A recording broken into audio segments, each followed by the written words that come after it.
जिस मेहनत 40 साल मेरे दोस्तों करके लियांदी ते पाकिस्तान का नाम रोशन किया है मेरे दोस्तों, अपने माँ बाप का सिर बुलंद किया है। सिर्फ लोग यादियां ने भी कोई गेम होंगी जी सांग वाली होंगी है।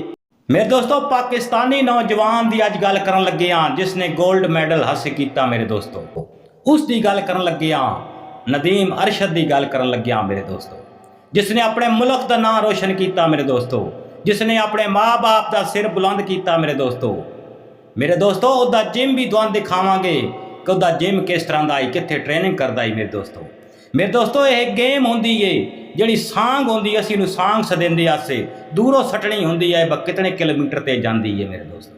लोग यादते हैं जी क्रिकेट होंगी है गेम, लोग यादते हैं फुटबॉल होंगी है गेम।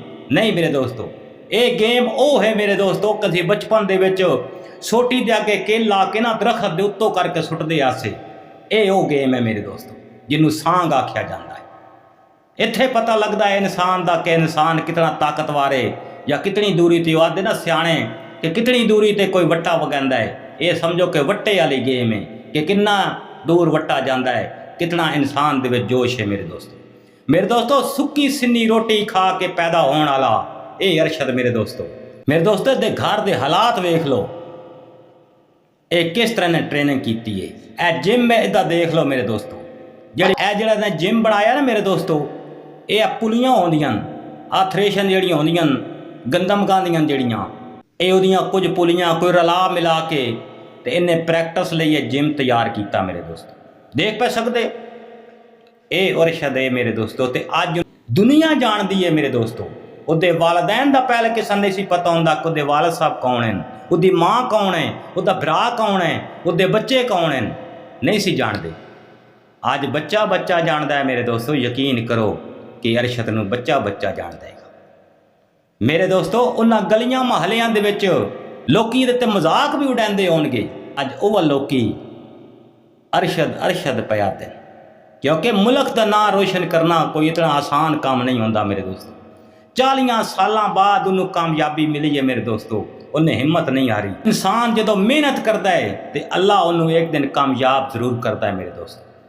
तो अमीरी गरीबी दे विच बड़े फर्क होंदे ने मेरे दोस्तों। गरीब बंदे तो कोई मेरे दोस्तों पानी नहीं पुछदा, गरीब बंदे तो मेरे दोस्तों कोई रोटी का भल नहीं करता, गरीब बंदे तक कोई कितें जाना हो तो कोई किराया नहीं देंदा, गरीब बंदा आंदा पे होवे तो लोग राह बदल लैंदे ने।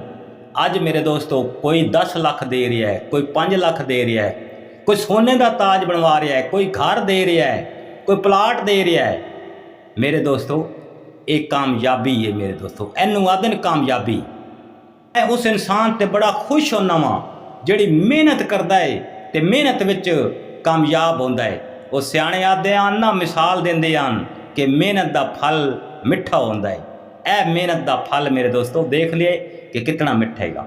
यह छोटी जी वीडियो बनाइए, अगर उसके घर वाले वीडियो या अरशद मेरी वीडियो देख रही है तो अल्लाह ताला तुहानूं इस तो भी ज़्यादा कामयाब करे। और अल्लाह सोने दे हवाले अपना ढेर सारा ख्याल रखा है, दुआओं में याद रखा है। तो चैनल नूं लाइक सबसक्राइब जरूर कर दे। अल्लाह हाफिज़।